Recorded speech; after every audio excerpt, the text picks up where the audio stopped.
kalian yang belum kenal, namaku Hera. Jadi, di sini aku bakal ngejelasin untuk penjelasan awal mengenai budaya. Jadi, apa sih budaya itu? Jadi, budaya itu adalah simbol yang mengaruhi sikap, perilaku, dan kebiasaan seseorang. Nilai-nilai yang banyak dianggap sebagai makna budaya kalau semua orang di masyarakatnya itu punya pemahaman yang sama. Contohnya gini, kayak kita itu harus menghormati orang yang jauh lebih tua dari kita, itu adalah sebagai bentuk rasa penghormatan kita kepada mereka. Karena itu udah jadi aspek penting gitu buat kita kaum masyarakat Sunda.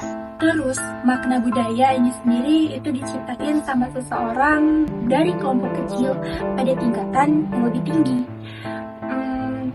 Pemerintah dan perusahaan juga ternyata nyiptain loh makna budaya. Misalnya gini, kayak BMW sama Lexus. Nah, orang-orang itu ternyata memandang kendaraan itu tadi sebagai kendaraan mewah ya, dan juga sebagai simbol orang kaya sih katanya. Und moderne. Jüngster Beweis ist der Race. Auch der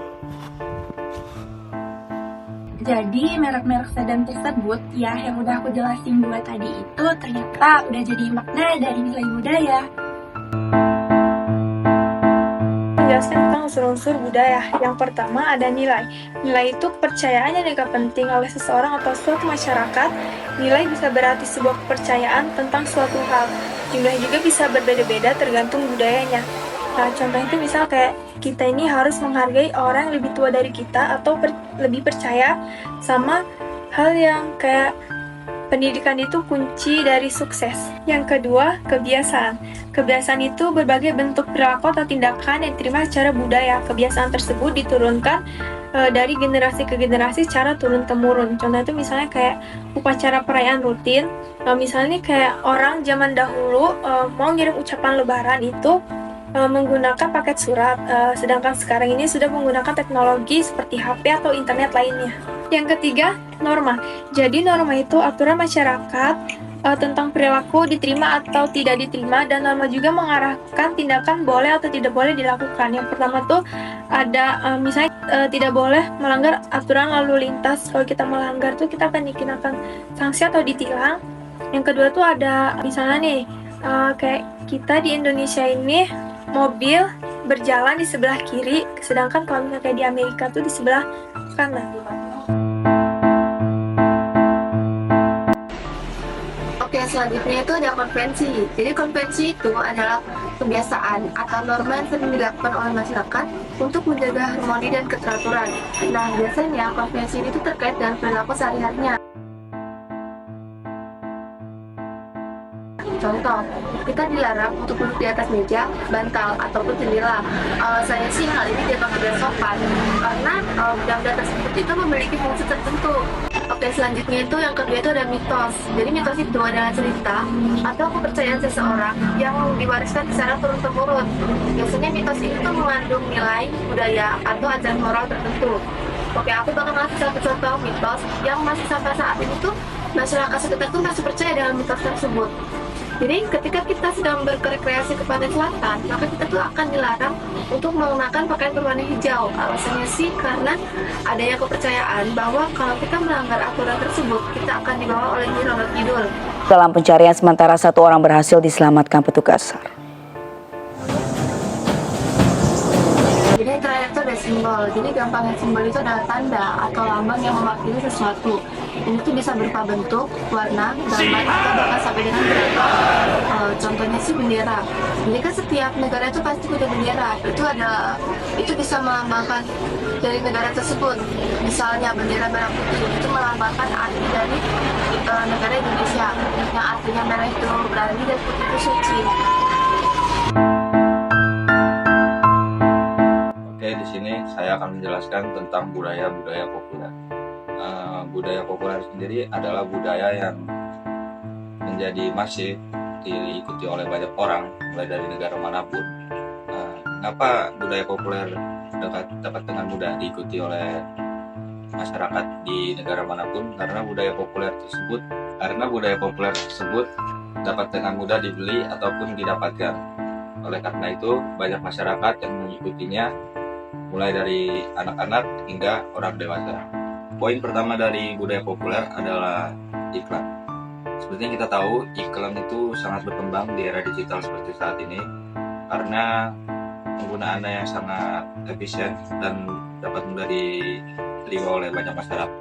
Iklan juga tidak hanya menjadi sarana dalam pemasaran, iklan juga menjadi sarana dalam pembentukan budaya masyarakat. Hal itu disebabkan oleh penggunaan iklan yang menonjolkan sisi-sisi budaya dalam setiap negaranya. Yang kedua ada televisi. Televisi adalah salah satu bagian dari kehidupan masyarakat yang sudah ada sejak beberapa dekade lalu. Penggunaan televisi juga mempengaruhi banyak budaya yang masuk. Seperti yang kita tahu, televisi menayangkan banyak sekali acara, seperti acara talk show, kuis, ataupun sinetron-sinetron. Hal tersebut tidak hanya dari negara yang memiliki televisi tersebut atau istilahnya channel lokal. Mereka juga mengadopsi channel luar yang membawa budaya-budaya tersebut. Seperti yang kita tahu, adanya film India di Indonesia ataupun ada film Hollywood di Indonesia. Yang ketiga ada musik. Musik sudah menjadi bagian krusial dalam kehidupan bermasyarakat. Bukan hanya sebagai bentuk hiburan, tetapi juga sebagai kekuatan budaya yang secara signifikan mempengaruhi perilaku konsumen. Dari dangdut hingga K-pop, musik membentuk identitas, preferensi, dan keputusan pembelian dalam cara yang luar biasa. Yang keempat ada radio. Radio sudah menjadi medium pengantaran informasi sebelum Indonesia merdeka.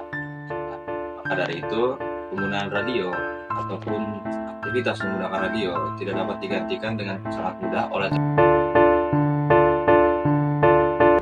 Jadi kita lanjut ya, untuk di budaya populer selanjutnya ada yaitu pakaian dan aksesoris. Setiap negara pasti mempunyai pakaian yang memiliki kesamaan seperti itu. Contohnya, misalnya seorang konsumen atau masyarakat dari Indonesia seperti kita cenderung memakai pakaian seperti t-shirt ataupun jeans karena di iklim kita juga mendukung gitu. Karena cenderung panas, jadi makanya kita memakai pakaian yang cenderung berbahan tipis seperti itu. Beda lagi dengan masyarakat di Eropa sana, mereka pasti lebih sering memakai pakaian yang berbahan tebal menyesuaikan musim mereka gitu. Permainan.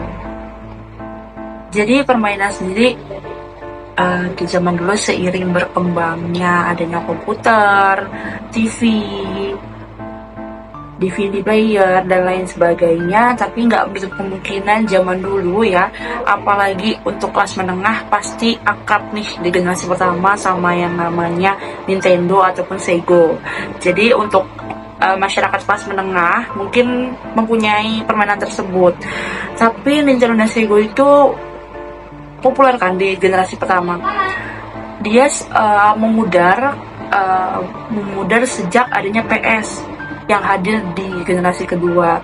Jadi semenjak munculnya PS, Nintendo dan Sega mulai dilupakan seperti itu karena generasi-generasi selanjutnya kita lebih akrab sampai sekarang juga mengenal dengan yang namanya PlayStation yang dibuat oleh Sony seperti itu.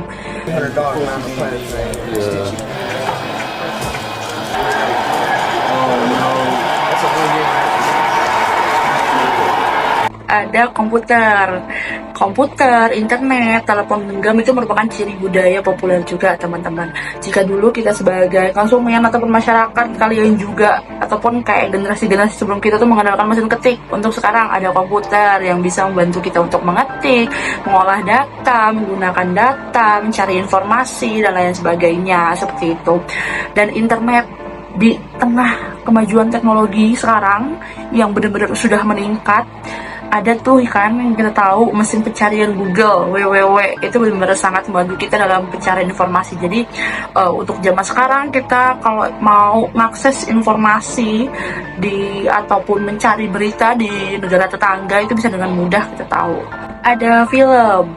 Jadi film itu bukan hanya hadir di bioskop, sekarang juga film udah banyak-banyak hadir di televisi ya kan. Untuk sekarang film itu juga udah banyak nih klasifikasi tontonan yang bisa kita pilih, kayak film khusus anak-anak, film khusus orang dewasa ataupun film-film yang memang bisa universal gitu, bisa kita tonton dari umur sekian sampai umur sekian.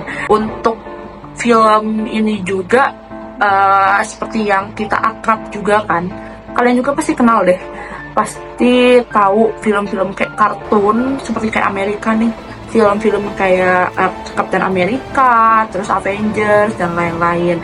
Terus untuk dari Jepang juga ada tuh film populer kayak Doraemon dan lain sebagainya. Selanjutnya, budaya dan strategi pasar.